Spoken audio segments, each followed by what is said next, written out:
Alors, bonjour à vous tous. Plaisir de vous rencontrer. Donc, nous allons entendre encore quelques secondes, mais nous allons donc débuter la présentation dans 30 secondes.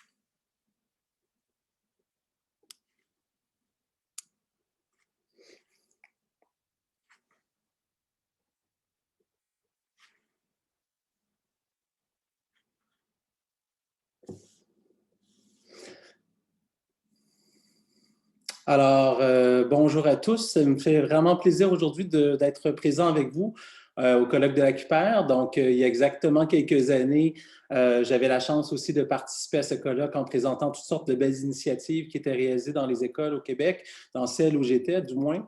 Et c'est toujours un plaisir renouvelé de revenir à ce type d'événement pour partager avec vous différentes initiatives qui se réalisent et de nouvelles. Donc, c'est aujourd'hui le sujet qui va nous interpeller, donc le Pacte de l'école québécoise, accompagner et soutenir la transition écologique à l'école.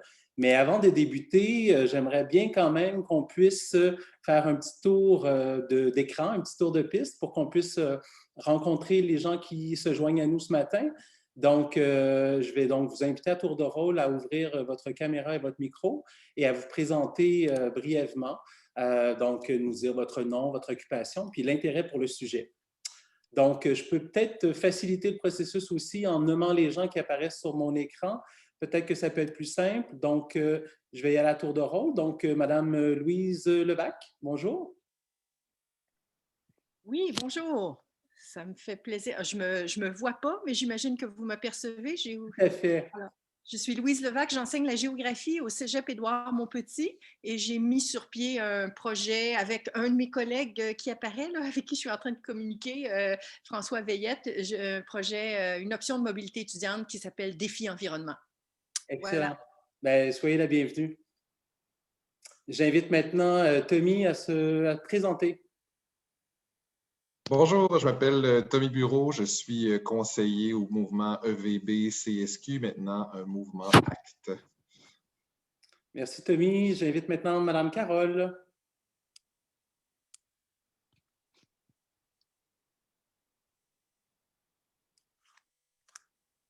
Madame Leclerc, pouvez-vous... Ah, elle vient de disparaître temporairement. Alors, on va passer... Oui, Madame Leclerc, allez-y. On va vous demander d'ouvrir votre micro. Malheureusement, on n'a rien entendu. Je peux peut-être tenter d'ouvrir votre micro de mon côté. Laissez-moi un petit instant. Allez-y donc.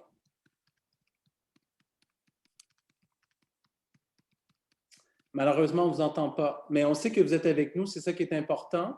Donc, je vais poursuivre avec... je ne vois pas tous les noms, malheureusement, sur la disposition de mon écran. Alors, je vous invite peut-être... ouais, c'est ça, hein? C'est ça quand on est en virtuel. C'est tellement sympathique quand on est en personne. Donc, Chantal. Oui, bonjour, Chantal Labrie, je suis enseignante à l'école secondaire Lucien Pagé en classe d'accueil, en francisation. Et puis, je me démène comme un yard dans l'eau bénite depuis plusieurs années pour essayer de faire bouger les choses dans mon école, sensibiliser les jeunes à l'environnement. Alors là, je suis toute oui aujourd'hui pour qu'on me donne un peu de ressources. Soyez la bienvenue. On va poursuivre avec Christiane. Oui, est-ce que vous m'entendez? Très bien. Ah, super. Parce que moi, je vois personne, je vois juste le tour de piste des participants, mais c'est pas grave. Moi, je suis technicienne en travaux pratiques dans une école secondaire là, sur la Rive-Sud, à Saint-Lambert. Puis, en fait, je suis déjà en sciences, mais j'aimerais aider les enseignants à ce qu'on en fasse un peu plus encore sur l'éducation relative à l'environnement. Donc, c'est pour ça que je me suis inscrite à la formation aujourd'hui. Bien, soyez la bienvenue. On poursuit avec Amélie. Bonjour, je suis étudiante en mobilisation et en agriculture urbaine. Donc, journée intéressante pour moi aujourd'hui. Bien, soyez la bienvenue. On poursuit avec François. Oui, bonjour tout le monde. François Veillette, je suis professeur de biologie au Cégep Édouard-Montpetit et très intéressé par le sujet de l'éco-citoyenneté, l'environnement et pouvoir l'inclure dans le cursus scolaire est mon but dans la vie. Excellent. Merci, François. Poursuivons avec Célia. Bonjour, je suis bientôt étudiante au doctorat en santé publique. J'aimerais bien travailler sur la question du transport actif, puis l'atelier m'intéressait pour voir comment on pourrait intégrer ça peut-être dans les écoles avec les élèves. Enchanté. On poursuit avec Maya. Bonjour tout le monde. Est-ce que vous m'entendez? On t'entend très bien, Maya. Oui, je suis désolée, ma caméra a brisé. Alors, je suis en attente d'un remplacement. Je travaille au Cégep Édouard-Montpetit. Je suis sous peu la conseillère en environnement, donc je travaille avec Mme Levac et avec François. Et j'avais, par curiosité, envie de voir où en était rendu ton projet depuis ses débuts. Voilà. Merci, Maya. Merci d'être avec nous. Je constate que quand je vois votre visage, je ne peux pas voir votre nom. J'aurais voulu vous donner la parole, mais je vais vous inviter à fermer vos caméras le temps que je puisse vous donner la parole, juste pour qu'on puisse terminer notre tour de piste. Donc, pour ne pas oublier personne, je serai rendue à Catherine. Bonjour, donc moi je suis chargée de projet en sensibilisation environnementale au regroupement des écoquartiers de la Ville de Montréal. Donc, on accompagne beaucoup d'écoles en fait dans la transition GMR, gestion des matières résiduelles, transition écologique. Donc c'est sûr que le projet s'intègre super bien avec notre organisme. Excellent. Virginie. Bonjour, moi je suis étudiante au doctorat en études environnementales, plus précisément en éducation environnementale, parce que j'ai envie de me diriger. J'enseigne en ce moment le programme nature dans une petite école privée dans les Laurentides. Excellent. Malika. Oui, allô, moi je suis étudiante à la maîtrise en sciences de l'environnement, puis je m'intéresse à la place du jardinage dans les écoles secondaires montréalaises. Fait que je regarde un peu comment le jardin peut être un outil d'éducation relative à l'environnement. C'est pour ça que le colloque m'intéressait aujourd'hui. Excellent. À toi, Philippe.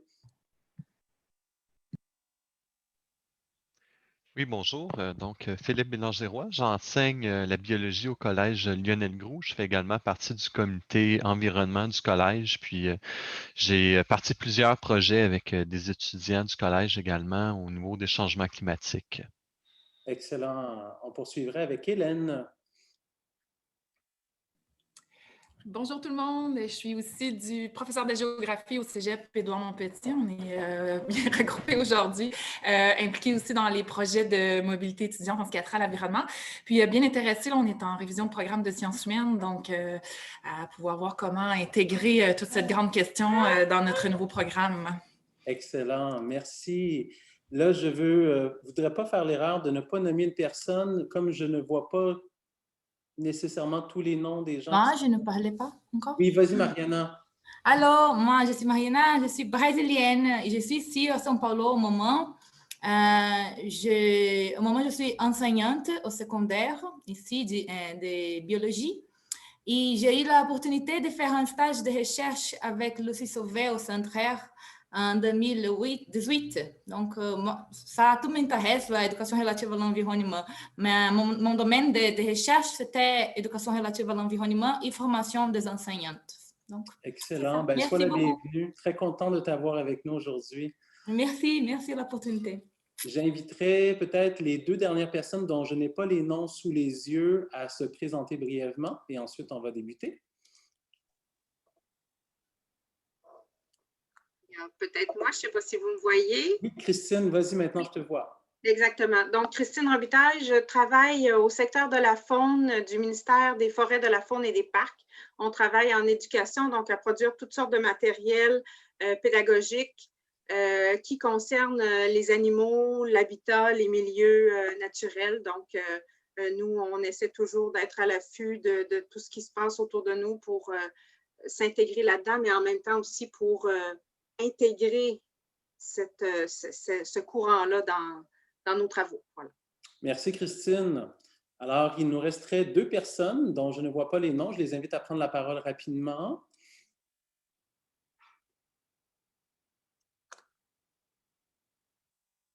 Alors, peut-être qu'il y a des difficultés techniques, je ne l'espère pas. Donc, je vais donc fermer mon... Je suis une des deux. Ah oui, Jacqueline, tu peux y aller? Vas-y, ma chère. Ah, tu ne voyais pas moi. Oui, OK. Moi, je suis Jacqueline Romano-Toramagnan. Je suis à la CUPER et j'étais conseillère pédagogique. Donc, je suis dans le comité des retraités Brundtland, justement.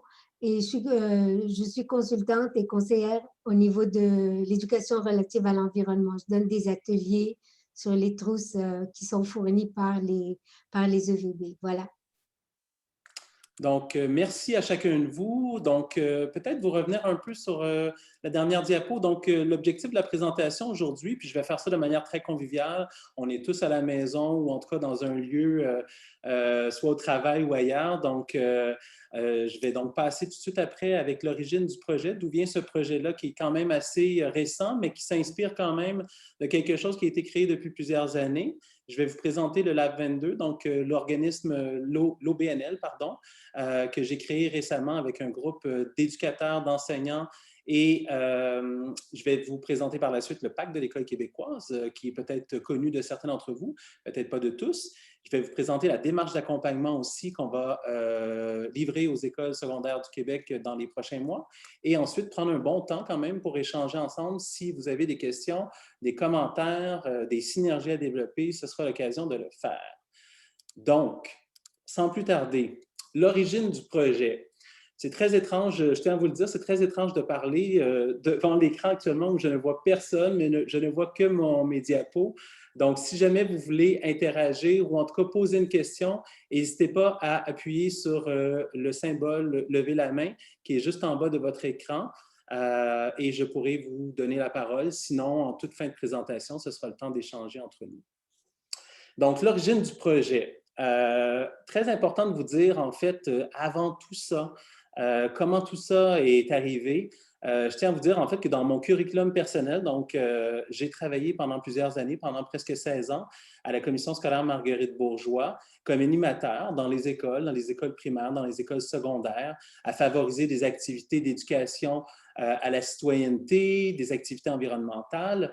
Et en 2012, en fait, j'ai eu l'opportunité de travailler avec la direction générale de la commission scolaire et le conseil des commissaires pour mettre de l'avant, en fait, un nouveau poste qui était le poste de coordonnateur du développement durable, donc pour une commission scolaire, ce qui était une première au Québec à ce moment-là.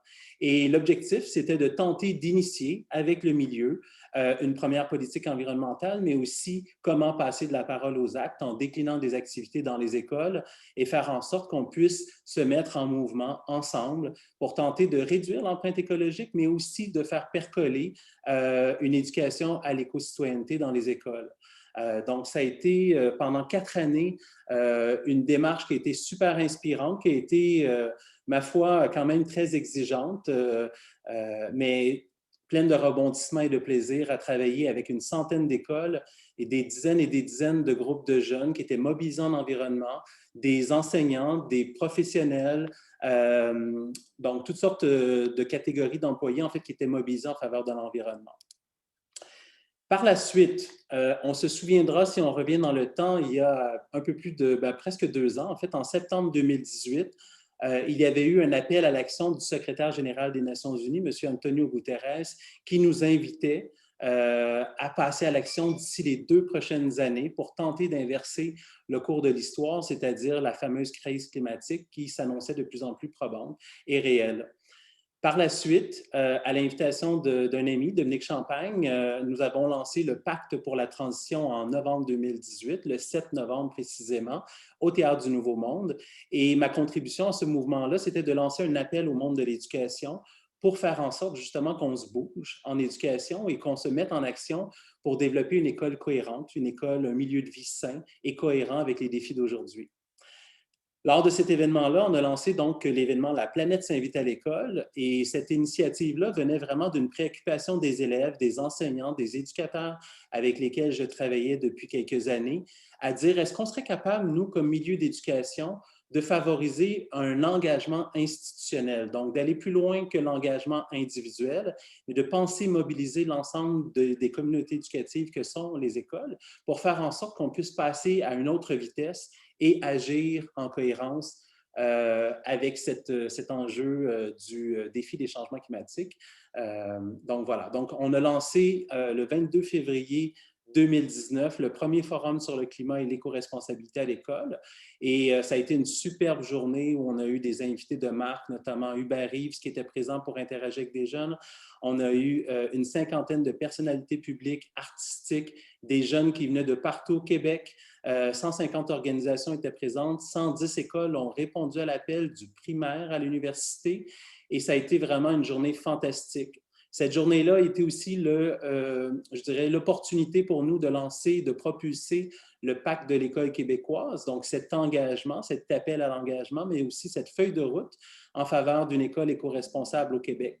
Donc, lors de cette journée, peut-être que certains d'entre vous y ont participé, ça a été vraiment un moment fort, P-H-A-R-E et F-O-R-T. Pourquoi? Parce qu'on avait réuni différents acteurs du réseau éducatif, des organismes aussi en environnement qui travaillent avec les écoles. Et d'une voix commune, nous avons assisté à ce moment-là, entendu les jeunes et propulsé ce mouvement. Lors de l'événement, en fait, étaient réunis aussi la Fédération des commissions scolaires du Québec, la Fédération des établissements privés, la Fédération étudiante collégiale et des représentants aussi de l'Union des étudiants du Québec. Donc, on avait réussi à réunir pas mal de monde autour de ce mouvement-là. Et lors d'un moment plus cérémonial, les faire signer un engagement en faveur du pacte de l'école québécoise. Donc, ces organisations totalisaient presque 1 million de jeunes au Québec. À ce moment-là, le petit groupe d'éducateurs et d'enseignants avec qui je travaillais et les élèves du comité Jeunes Leaders, l'idée nous était venue de dire, bon, mais qu'est-ce qu'on fait à partir de ça? Déjà, des gens nous disaient, est-ce qu'il y aura une suite à l'événement La planète s'invite à l'école? Est-ce qu'il y en aura un autre l'année prochaine? Et donc, les semaines se sont déroulées et nous avons eu plus de 80 écoles et organisations différentes qui ont signé le pacte de l'école québécoise, qui nous a amené à réfléchir en effet une stratégie. Qu'est-ce qu'on fait à partir de maintenant? On a lancé quelque chose et peut-être qu'il faut continuer de travailler en ce sens. J'ai eu aussi la chance pendant ces mois-là qui ont suivi de parler avec plusieurs directions d'école, des enseignants, toutes sortes d'acteurs du monde éducatif et des jeunes. Et on nous demandait souvent la même chose. En fait, c'est bien d'avoir signé le pacte, ça nous mobilise, ça mobilise notre milieu, mais comment on va passer à l'action? Et là, il y avait clairement un besoin qui était nommé à multiples reprises, celui d'être accompagné. Donc, quelques mois plus tard, nous avons donc décidé de lancer un appel en fait à différentes organisations et de tenter de voir de fil en aiguille qu'est-ce qui se tramait dans les prochains mois, qu'est-ce qui s'en venait dans les organisations. Et en discutant avec les organisations, nous avons amené l'idée, en effet, de créer une structure, créer un organisme qui pourrait répondre à ce besoin qui avait été dit à multiples reprises. Et donc, c'est à ce moment-là qu'on a décidé de déposer un projet dans le cadre du Plan pour la jeunesse 21-26, l'appel à projet du secrétariat à la jeunesse. Pour ceux qui ne connaîtraient pas le secrétariat à la jeunesse, c'est un organisme gouvernemental, en fait, qui est rattaché au conseil exécutif du ministère du Conseil exécutif, pardon, et c'est 200 millions de dollars à chaque 5 ans qui sont remis à des organismes qui soutiennent différentes orientations du gouvernement, que sont l'entrepreneuriat, la culture, l'employabilité, la citoyenneté, etc. Donc, c'est dans ce cadre-là que nous avons décidé de créer le Lab 22, le Laboratoire d'innovation sociale et environnementale, pour devenir un acteur qui pourrait contribuer à la suite de ce mouvement en faveur d'une école éco-responsable et propulser à nouveau de différentes façons ce mouvement et l'accompagnement d'écoles en faveur de la transition écologique. Donc, le Lab 22, qu'est-ce que c'est? Donc, c'est une organisation qui a été créée au mois de novembre passé. Par la suite, on a créé notre première assemblée générale annuelle de fondation, en fait, au mois de janvier passé. Et je dirais que le laboratoire, en fait, souvent on se pose la question, pourquoi le laboratoire? Bien, en fait, je pense que les 3 mots qui sont décrits, en fait, sous le nom de l'organisme résument très bien la mission qu'on se donne, donc de réunir, de rassembler, de co-créer des réponses par rapport à des enjeux qu'on retrouve et à propulser des solutions concrètes. Donc, vous retrouvez sur la diapo, en fait, les valeurs qui nous animent, les valeurs qui animent le conseil d'administration et la petite équipe de 4 personnes que nous sommes depuis 3 mois. Donc, l'inclusion, la diversité, autant dans la diversité des approches que la diversité culturelle, la participation, la co-création, la démocratie, faire avec, c'est super important, et la cohérence, donc le fameux « arrimer les babines et les bottines ». Donc, vous voyez aussi la mission, qui est d'interpeller la population et plus particulièrement les jeunes de 12 à 29 ans sur différents enjeux sociaux et environnementaux dans le but de développer avec elles des réponses novatrices qui visent à générer des transformations positives et durables pour les collectivités. Donc, c'est une mission très large qu'on s'est donnée, évidemment. On n'a pas l'intention seulement de travailler sur l'accompagnement d'écoles, on a envie de travailler sur plein de choses. On a déjà 2-3 projets qui sont dans la moulinette actuellement, donc vous allez en entendre parler dans les prochains mois. Le Lab 22 se veut un nouveau joueur, un acteur de changement, de transformation sociale. Donc, c'est comme ça qu'on est en train de décliner, en fait, notre organisation.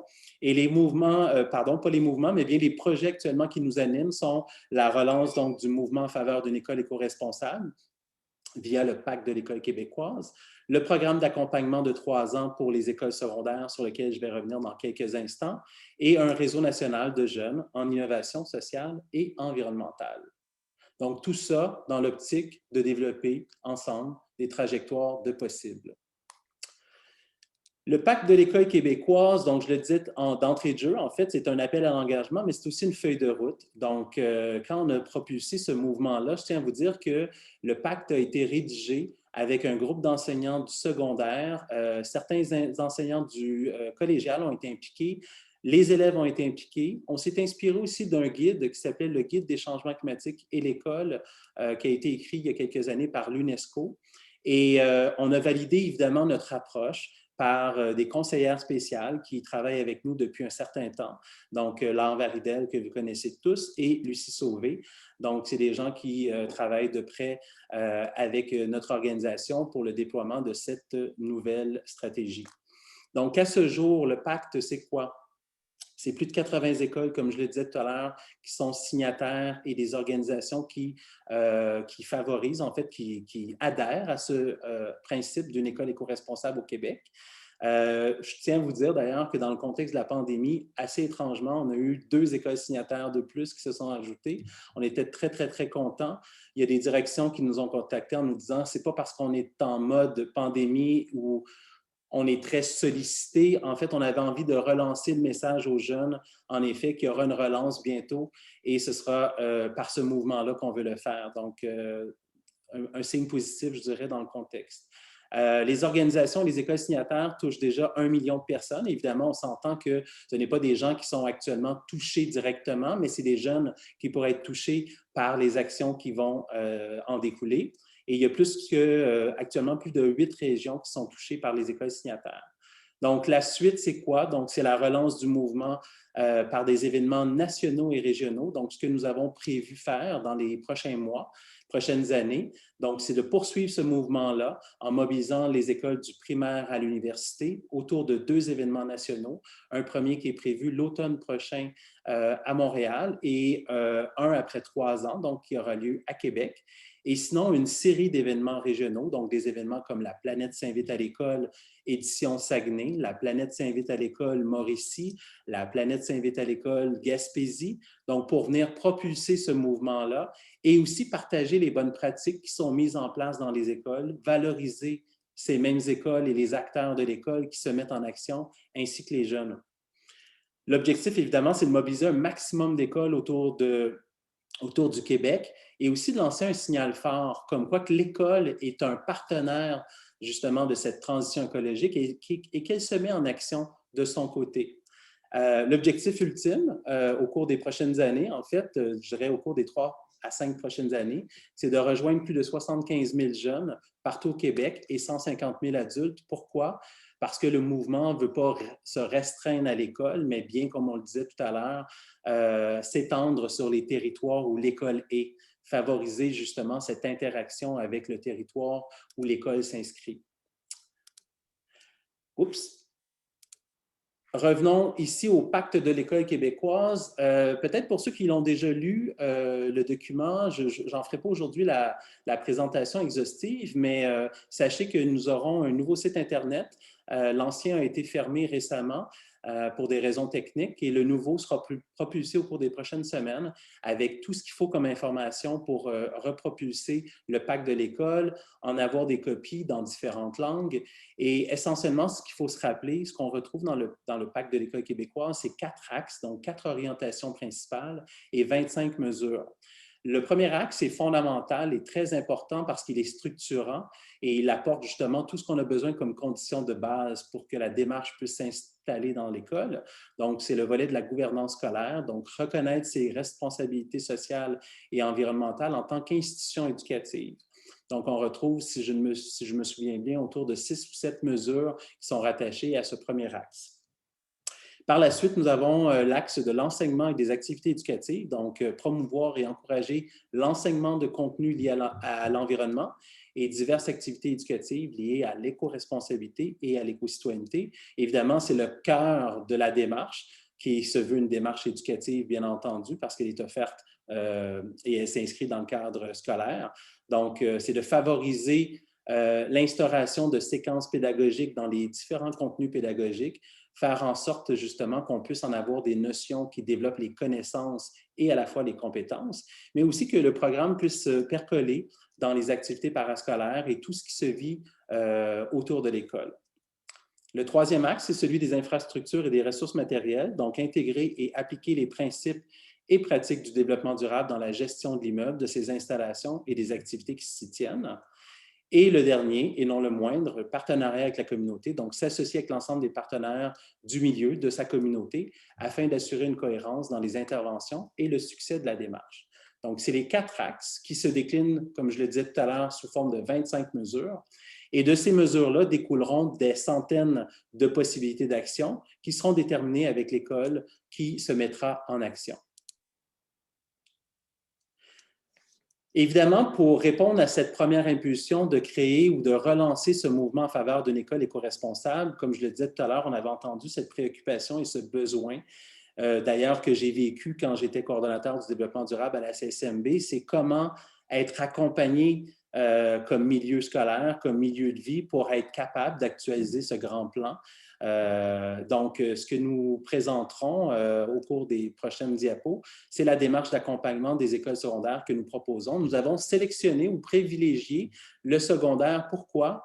Parce qu'on pensait que c'était le lieu de transition par excellence. Donc, autant pour les jeunes qui arrivent à l'école secondaire à 12 ans et qui la quittent vers 17 ans, ils vont vivre eux-mêmes plusieurs transitions dans leur cheminement personnel, social et collectif. Et on trouvait que le secondaire était l'endroit privilégié de toutes les transitions. Donc, c'est pour ça qu'on a privilégié le milieu secondaire. Je vais vous présenter pourquoi maintenant cette démarche-là se veut structurée, démocratique, éducative et personnalisée. Mais sachez que la façon dont elle se différencie de d'autres approches, c'est qu'elle se veut une démarche sur 3 ans. Et pourquoi on a privilégié 3 ans? Bien, mes 20 ans d'expérience dans le milieu de l'éducation m'ont fait comprendre clairement que pour voir un changement s'opérer dans un établissement, il faut se donner le temps. Il faut se donner le temps parce que le milieu a bien d'autres préoccupations. Et donc, en se donnant le temps, 3 ans, je pense que ce sera les conditions gagnantes pour faire en sorte que l'école puisse prendre le temps de vivre chacune des étapes et aussi de faire les allers-retours nécessaires pour faire en sorte qu'il y ait une bonne communication, un bon échange, qu'on interpelle l'ensemble du milieu, qu'on informe les parents, qu'on mobilise les parents. Donc, 3 ans qui coïncident aussi avec un projet éducatif. Hein. Donc, les écoles ont un projet éducatif dans lequel ils ont une reddition de comptes à faire. Et donc, on pensait qu'en s'inscrivant notamment dans le projet éducatif, on en arriverait à obtenir des résultats plus intéressants. Et aussi parce que certaines écoles, notamment des centres de services scolaires, anciennement appelés commissions scolaires, mais aussi des écoles privées, ont des plans stratégiques. Et souvent, ces plans stratégiques sont de 3 ans. Donc, en intégrant des variables, des objectifs, liés à cette démarche-là, on s'assure d'avoir un succès garanti et d'avoir les conditions nécessaires à l'implantation d'une démarche. J'évoquais à l'instant, donc, que la démarche se voulait avant tout structurée, démocratique, éducative et personnalisée. Allons un peu plus dans le détail de tout ça. Donc, la démarche se veut structurée. Pourquoi? Mais parce qu'elle s'appuie sur le cadre de travail qui est le pacte de l'École québécoise, donc les 4 axes et les 25 mesures qui vont se décliner, comme je le disais tout à l'heure, sous forme d'actions qui seront choisies par l'établissement en fonction d'où est-ce qu'elle est au moment de débuter la démarche. Donc, le deuxième point, elle s'appuie sur un diagnostic environnemental, une caractérisation complète de l'établissement et un bilan carbone. C'est important pour nous, évidemment, de faire une espèce de photo finish d'où se situe l'école au moment de démarrer la démarche pour qu'on puisse ensemble ensuite identifier la courbe d'apprentissage souhaitée et vers où on veut se diriger ensemble comme établissement. Je répète encore une fois qu'elle est structurée aussi, mais parce qu'elle s'accompagne d'une démarche de 3 ans. Bien entendu, on va se donner la possibilité au cours des 3 prochaines années de voir comment la démarche se décline dans chacun des milieux. Et peut-être qu'il y aura des écoles qui iront plus rapidement que d'autres. Peut-être qu'on offrira la possibilité à des écoles d'embarquer dans la démarche pour 2 ans en fonction d'où est-ce qu'ils se situent. Mais ce qu'on s'attend, c'est probablement de rester en contact avec les écoles bien au-delà de 3 ans pour continuer à assurer cette synergie avec le milieu, leur apporter le soutien nécessaire quand ce sera nécessaire, mais aussi de développer ensemble des communautés de pratique pour partager les bonnes pratiques et les bons coups réalisés dans nos écoles. La démarche se veut démocratique. Pourquoi? Mais parce qu'elle implique l'ensemble des parties prenantes de l'école et les élèves. Mon expérience sur le terrain m'a confirmé depuis très longtemps que si on travaillait juste avec une direction d'école, ce ne serait pas suffisant. Que si on travaillait seulement avec les élèves à réaliser des activités ponctuelles, ce ne serait pas suffisant pour transformer une école. Si on travaillait seulement avec les enseignants, ce ne serait pas non plus suffisant. Donc, la démarche se voulait aussi démocratique en impliquant l'ensemble des parties prenantes et particulièrement les élèves avec lesquels on travaille dans nos écoles. Elle s'appuie sur une vision commune et partagée, donc l'importance de développer une adhésion autour du projet, mais aussi de développer cette vision commune et partagée autour d'où est-ce qu'on veut se rendre, donc les cibles qu'on va privilégier et cette vision vers où nous allons cheminer comme établissement scolaire ensemble. Elle implique aussi un processus décisionnel collectif. Donc, on a pensé à toutes sortes d'aménagements, notamment de faire vivre, par exemple, tantôt des sondages, mais aussi peut-être même un référendum dans une école pour déterminer, par exemple, de manière ludique, mais à la fois éducative, faire vivre un processus démocratique aux jeunes et aux membres du personnel pour s'exprimer sur les enjeux ou les cibles prioritaires. La démarche se veut bien entendu éducative, fondamentalement éducative, parce qu'elle vise la formation, la sensibilisation et l'expérimentation sur le terrain de l'école. Donc, c'est important de prendre en compte l'état de la connaissance et faire en sorte que tout le monde puisse comprendre un peu pourquoi aujourd'hui on décide d'embarquer dans une démarche comme celle-là. Elle se veut éducative aussi parce qu'elle percole, en fait, on souhaite qu'elle percole dans les contenus pédagogiques et dans les activités éducatives et parascolaires. Donc, ce grand plan-là qu'on va accompagner avec les établissements participants, donc, va se décliner différentes cibles et on veut, comme organisation, accompagner l'école, notamment sur le volet pédagogique. Comment on va le faire? On pense déployer, en fait, dans les écoles, une trilogie. Donc, un chargé de projet qui va être responsable d'assurer les communications entre l'établissement et le territoire on veut avoir, en fait, c'est ce qu'on a prévu dans notre plan, avoir un écopédagogue, donc une conseillère ou un conseiller pédagogique qui va accompagner des enseignants dans l'élaboration de séquences pédagogiques qui leur permettront par la suite de faire sens avec la démarche qui sera en cours dans l'école en enseignant des notions pédagogiques de la secondaire 1 à la secondaire 5 dans les différents cours autour de l'économie circulaire, la transition écologique et d'autres notions qui sont liées à la démarche. Elle s'arrime aussi au projet éducatif, comme je le disais tantôt, et au plan stratégique. C'est une variable importante pour qu'on puisse en mesurer le progrès et assurer une reddition de compte. Et elle se veut personnalisée. Pourquoi? Parce que chaque école n'est pas rendue à la même place. Chaque équipe école, chaque groupe d'élèves ne sont pas rendus à la même place. Les territoires sont différents, les enjeux sont différents. Et donc, on va s'adapter au rythme de l'école, développer un narratif commun ensemble. C'est super important. Il faut que ce soit donc une démarche qui soit personnalisée. Elle privilégie aussi, pour reprendre le langage scolaire, une courbe d'apprentissage propre à l'école. Donc, on ne veut pas mettre les écoles en compétition les unes avec les autres, mais bien en compétition avec elles-mêmes pour qu'elles se mettent en action et qu'elles soient constamment motivées par ces progrès.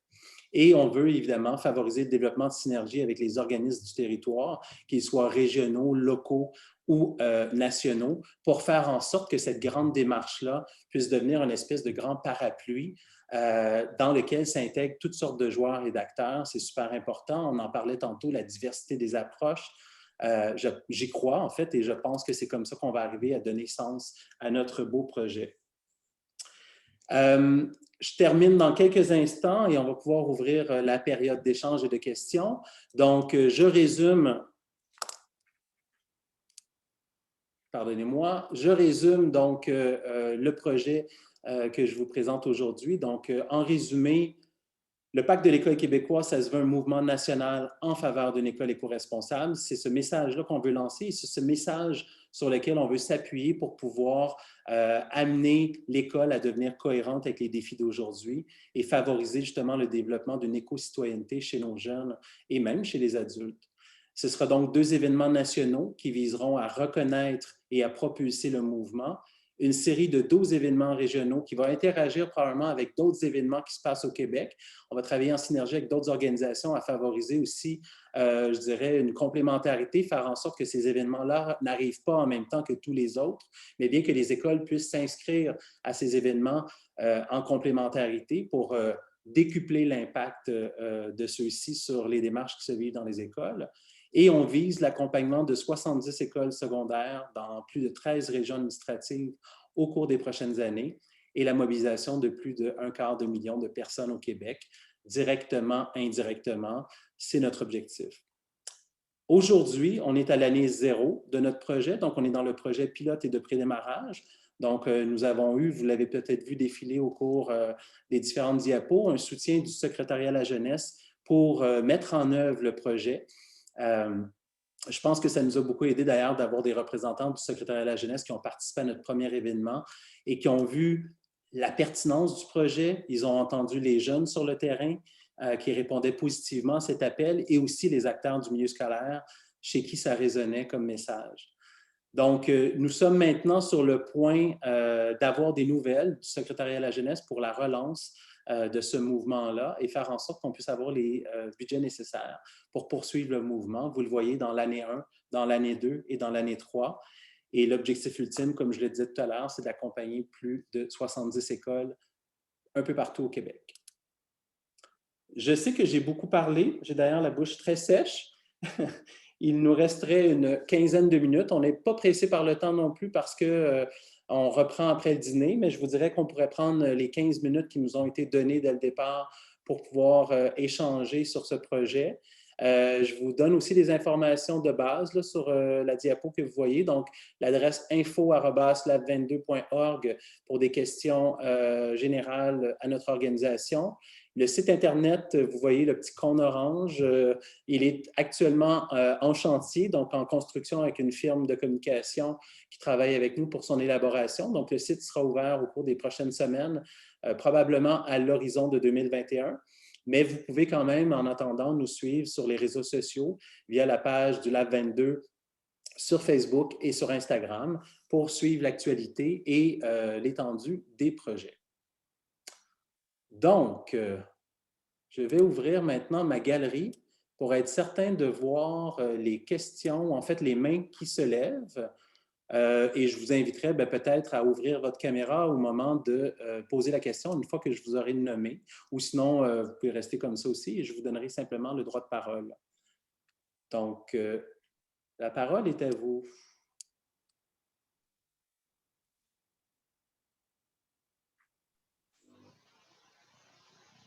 Je ne vois pas de main se lever, mais si vous ouvrez votre caméra, vous pouvez prendre la parole. Je n'ai pas toujours les noms qui apparaissent en même temps, donc n'hésitez pas à tour de rôle. Donc, à vous. Bon.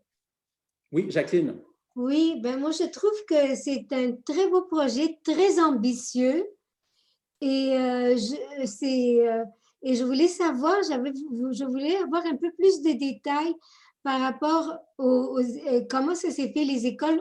Tu les as approchées, j'imagine, et c'est en devenir. Est-ce que tu as déjà ciblé tes écoles, par exemple pour la première année là, de 21-22, puis les 44 écoles? Est-ce que tu as déjà idée des écoles que tu vas cibler?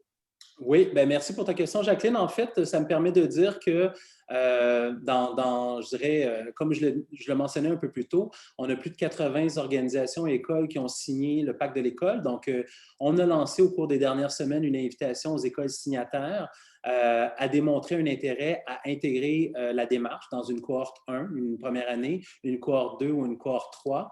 Et on a déjà plus d'une vingtaine d'établissements de partout au Québec qui nous ont signifié leur intérêt à embarquer dans la première cohorte. L'objectif qu'on a évidemment avec les événements régionaux, c'est de susciter encore plus d'intérêt autour du mouvement et d'avoir de nouvelles écoles qui veulent intégrer la démarche. Donc, on ne voulait pas déjà annoncer dès le départ que les 80 ou les 70 premières places sont déjà prises. Donc, actuellement, si je me souviens bien, on a autour de 25 écoles qui ont démontré de l'intérêt à intégrer dans une première ou une deuxième année. Et on pourra intégrer au fil du mouvement de nouveaux établissements qui pourront s'ajouter et profiter de la démarche d'accompagnement dans leur milieu pour les 3 années qui suivront. Merci. Prochaine question. Catherine, tu as levé la main. Merci, Catherine. Oui, c'était par rapport, je me demandais à la façon dont, je peux ouvrir ma caméra, c'est plus sympathique, la façon dont l'organisme Enjeu s'insérait dans le projet. Je sais qu'il y avait le programme Jeunes Leaders pour l'environnement. Je voulais voir de quelle façon est-ce que vous vous amalgamiez avec eux. Très intéressante question. En fait, actuellement, depuis le départ, en fait, avant même de déposer le projet, on avait donc entré en communication avec différentes organisations qu'on connaissait bien d'ailleurs, dont Enjeu, pour ne nommer que celle-là, la Fondation Monique Fitzbach et bien d'autres au Québec. Et on essaie de voir comment on peut développer justement une espèce de fil continu. Évidemment, certains acteurs vont plus intervenir au niveau du primaire, d'autres vont intervenir au secondaire. Avec Catherine et avec Enjeu, on essaie de travailler justement à développer une synergie pour faire en sorte qu'on puisse générer justement ces jeunes leaders qui, une fois rendus au cégep et un peu plus tard, vont pouvoir décupler leur synergie. Ils auront acquis un certain bagage, une expérience qui va faire en sorte justement qu'ils vont pouvoir actualiser encore plus de projets un peu plus tard. Bien entendu, on n'est pas seul sur le terrain. L'écosystème des organismes québécois est assez important en éducation relative à l'environnement. Donc, mais les besoins sont immenses. Et ce que je tiens à nous rappeler, c'est qu'il y a plus de 2000 écoles primaires au Québec, plus de 530 écoles secondaires. Donc, la balle qui nous est lancée dans notre camp actuellement, c'est de voir comment on développe ces synergies pour faire en sorte qu'on puisse décupler nos impacts sur le terrain. Ce qui est clair, c'est que les besoins sont innombrables. Donc, on va être là pour pouvoir travailler ensemble, développer ces synergies et favoriser un maximum d'accompagnement des jeunes et des écoles. Parfait. Puis vous vous concentrez sur le primaire et le secondaire. Est-ce que vous extrapolez cégep, CPE, tout ça? Ou? On a ciblé seulement le secondaire, comme je le disais tout à l'heure. Notre expérience, en fait, les gens qui ont travaillé sur le projet œuvrent essentiellement au secondaire dans la démarche d'accompagnement. Donc, on a ciblé ce créneau-là. Mon expérience à moi comme coordonnateur du développement durable, elle était au primaire, secondaire, formation aux adultes. mais j'ai intervenu plus au niveau du secondaire, donc je me sens plus compétent à accompagner les établissements à ce niveau-là. Et le petit clin d'œil que je faisais aussi tantôt avec la thématique de la transition écologique, c'est que je pense que le secondaire est un lieu privilégié de transition, autant personnel, social, et donc c'est le terreau sur lequel nous avions envie de travailler pour cette démarche. Il y a une main qui est levée, mais malheureusement, je vous vois à l'écran, mais je ne vois pas votre nom. Donc, comme je voudrais... Allez-y, mon cher. N'oubliez pas d'ouvrir votre micro. J'aimerais faire seulement un commentaire. Félicitations pour le projet, c'est vraiment important, je trouve ça. Et aussi, je pense que c'est très pareil, les écoles au Québec, ici à São Paulo, la question que les projets d'éducation relative à l'environnement ne continuent pas, ils finissent et après ça, il n'y a plus des activités. Donc, pour moi, c'est très inspirant de faire quelque chose, faire un accompagnement qui va être là à l'école pour 3 ans. C'est très intéressant. Bien, merci pour le commentaire, mais en effet, de mon expérience, en fait, ce que j'ai constaté au fil des années, j'ai nommé à un certain moment donné un phénomène que je retrouvais dans chaque école, dans chaque milieu où j'ai évolué. C'est le phénomène que j'appelais le reset. Donc, il y a des membres du personnel, les élèves passent, les directions changent et finalement, on se heurte malheureusement à une perpétuelle... on recommence les mêmes démarches, on se remet en action sur les mêmes objectifs et malheureusement, souvent, on ne voit pas les résultats tangibles de ces actions et de cette énergie qui est déployée. Et il me semble donc important de développer une stratégie justement dans le temps qui fasse en sorte que l'école ait le temps de justement s'y pencher correctement avec l'ensemble du milieu et de faire en sorte que les jeunes, au cours de leur parcours au secondaire, puissent voir les changements arriver. Je pense que tout ça va contribuer aussi à une espèce de pédagogie de l'espoir, en tout cas à faire en sorte que quand on se mobilise ensemble et que c'est concerté et que c'est structuré et que c'est planifié et que c'est communiqué, bien, on arrive à transformer notre milieu. Et je pense que c'est le message qui me semble être le plus important à lancer de nos jeunes aujourd'hui, compte tenu du contexte et de la lourdeur qu'on peut ressentir. Donc voilà. Donc ça se veut une pédagogie de l'espoir dans le temps. Merci à toi. Jacqueline, avant de te donner la parole, il y avait monsieur, je vais être obligé de vous nommer avec le chandail bleu parce que je n'ai pas votre nom. Oui. Mais c'est à toi la parole, mon cher. Donc, ben merci, hein, c'était très, très inspirant. Puis, ayant travaillé déjà au secondaire, je connais les défis qui sont associés à ça. Mais moi, ma question était la suivante. Vous avez parlé de l'arrimage, en fait, entre...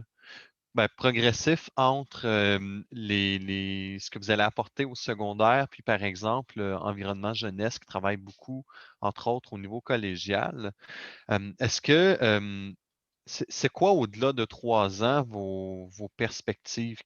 Où est-ce que vous aimeriez être dans plus de 3 ans? Parce que je suis curieux de savoir, en fait, comment est-ce que vous pensez que vous allez vous développer dans la niche actuelle?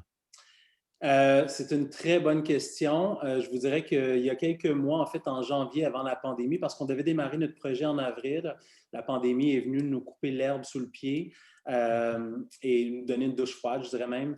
En janvier, j'avais eu la chance de rencontrer, à l'invitation du secrétariat à la jeunesse, des sous-ministres, notamment du ministère de l'Éducation, du ministère de l'Environnement, des gens de Recycle Québec et du secrétariat de la jeunesse. Et on m'avait posé un peu la même question. Dans 10 ans, Dominique, où est-ce que tu vois ce projet dans 15 ans? Et je mentionnais que, en rappel de ce que le secrétaire général des Nations unies nous a dit sur l'urgence d'agir, sur l'urgence de mettre en place des mesures qui visent à transformer notre société, je vous dirais que l'objectif serait de pouvoir accompagner un maximum d'établissements au Québec pour faire en sorte que cette démarche-là puisse, je dirais, s'arrimer à chacune des écoles. Et c'est là que ça devient important, les synergies avec les autres organisations Il y en a d'autres qui interviennent justement au primaire, au secondaire, au collégial, mais donc de favoriser cette communauté de pratique pour faire en sorte que toutes les écoles puissent bénéficier d'un accompagnement sur plusieurs années, tantôt de manière ponctuelle, c'est ce qu'ils souhaitent parce qu'en effet, encore une fois, la diversité des approches est importante pour répondre aux différents besoins du milieu, mais faire en sorte qu'on puisse transformer la culture organisationnelle des écoles. En fait, c'est le désir et le souhait personnel que j'amène aujourd'hui, c'est de travailler à modifier cette culture organisationnelle pour faire en sorte que l'école soit apte à poser un second regard sur sa façon de faire, autant au niveau des infrastructures, autant au niveau de la pédagogie, autant au niveau éducatif, dans les activités qu'elle offre à l'école et surtout d'assurer une cohérence avec les défis d'aujourd'hui. On parle d'école, par exemple, et je sais que ça va être un sujet qui va être très houleux avec certains milieux, mais quand on va poser un diagnostic, par exemple, environnemental et faire un bilan carbone de l'école, il y a des écoles qui vont avoir peut-être peur un peu de ce qu'ils sont finalement, ce qu'ils produisent comme extra. Et on devra se poser la question un peu à la McSween. Est-ce qu'on en a besoin d'autant de voyages étudiants? Est-ce qu'on en a besoin d'avoir autant de milliers de parents qui viennent rejoindre leurs enfants tous les matins à l'école? Il va falloir qu'on se pose de vraies questions pour faire en sorte, en effet, qu'on puisse en arriver au bout de 10-15 ans à avoir un milieu scolaire qui se tient et qui se mobilise constamment, qui évolue et qui progresse autour de cibles relatives à la transition écologique. Ça me semble être un incontournable. Moi-même, j'ai 2 filles de 18 et 19 ans et comme parent très impliqué et engagé, je me suis impliqué dans les conseils d'établissement des écoles de mes enfants et j'étais souvent très découragé de voir à quel point ce qu'on essayait d'instaurer à la maison au quotidien n'était pas suivi à l'école. Et là, je me rendais compte de cette incohérence et comment, en fait, on pourrait créer cette cohérence, justement, pour faire en sorte qu'on puisse voir des impacts réels. Je ne sais pas si je réponds à ta question. J'essaie d'y aller très large, mais en même temps, c'est une vision très large qui nous a poussé à vouloir déposer ce projet-là et à créer cette organisation-là. Donc, je tente d'y répondre de ces mots. Oui, ça répond très bien. En fait, c'est les mêmes problématiques que nous, on voit également au niveau collégial. Ça s'articule toujours autour des mêmes enjeux pour les écoles, majoritairement, entre autres choses, la gestion des matières résiduelles, puis le transport des étudiants, là.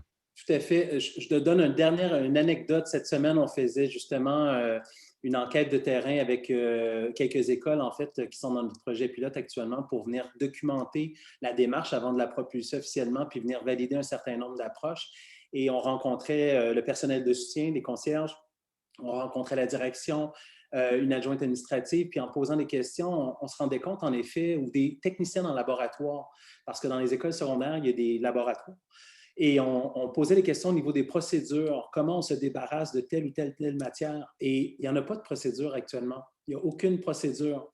Et j'ai envie de vous partager une dernière anecdote en ce sens. Quand j'étais à la CSMB, on avait décidé de faire un grand diagnostic de nos établissements et on avait décidé d'opérer une éco-collecte dans l'ensemble de nos écoles qui a commencé une première année, une fois par année. Donc, les écoles recevaient des instructions pour pouvoir mettre sur des palettes le matériel dangereux qui, auparavant, était envoyé dans des bennes à déchets. La première année, c'était 25 tonnes de déchets dangereux qui ont été détournés des sites d'enfouissement. Et là, on parle de chlore, périmé pour les piscines des écoles. On parle de néon, on parle de produits chimiques pour vernir les planchers. On parle de toutes sortes de produits comme ça, électroniques aussi, qui étaient envoyés à la décharge. La deuxième année, on est passé à 55 tonnes de déchets dangereux pour une organisation scolaire. Imaginez si on faisait l'autopsie de l'ensemble de nos centres de services scolaires et de nos écoles privées au Québec et de nos collèges. Je pense qu'on aurait un message absolument incohérent à lancer. Et donc, il est important, je pense, aujourd'hui de développer, comme on le disait, de passer de la parole aux actes. C'est la première phrase qu'on retrouve sur le pacte de l'école québécoise. C'est la même phrase qui a été propulsée dans le pacte pour la transition, mais là, il va falloir vraiment qu'on s'arrime et qu'on passe à l'action ensemble pour faire en sorte qu'on agisse et qu'on génère des impacts réels et concrets sur le terrain. Mais merci beaucoup. Ça fait plaisir. Je ne sais pas si Il nous resterait, en fait, on a presque dépassé notre temps, mais je prendrai encore quelques mains. N'hésitez pas à appuyer sur le petit témoin qui vous permet de lever la main si vous n'êtes pas sur la caméra, sinon je ne peux pas savoir que vous avez une intervention à faire. Présentement, il y a Jacqueline qui a levé la main.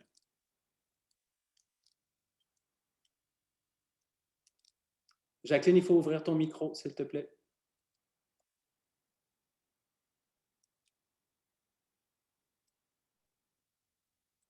Pendant que Voilà, ça va, oui. Vas-y, Jacqueline. Oui, moi, je trouve que c'est un projet très, très important pour ce qui s'en vient pour l'avenir.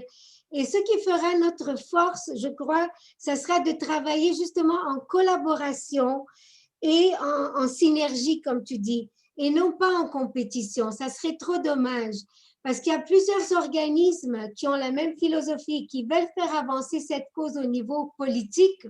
Et c'est très important que tout le monde se tienne là. Qu'on ne voit pas ça comme des compétitions, mais comme des collaborations. Tu as mentionné tout à l'heure, et ça m'a fait très plaisir, que tu avais des contacts avec la Fondation Monique Fitzbach, qui fait du travail extraordinaire. Alors, comment tu vois ça de rallier tout le monde, comme par exemple le mouvement des EVB, qui est aussi très important. Alors, comment est-ce que tu vas pouvoir réussir ce ralliement-là pour qu'on ne soit pas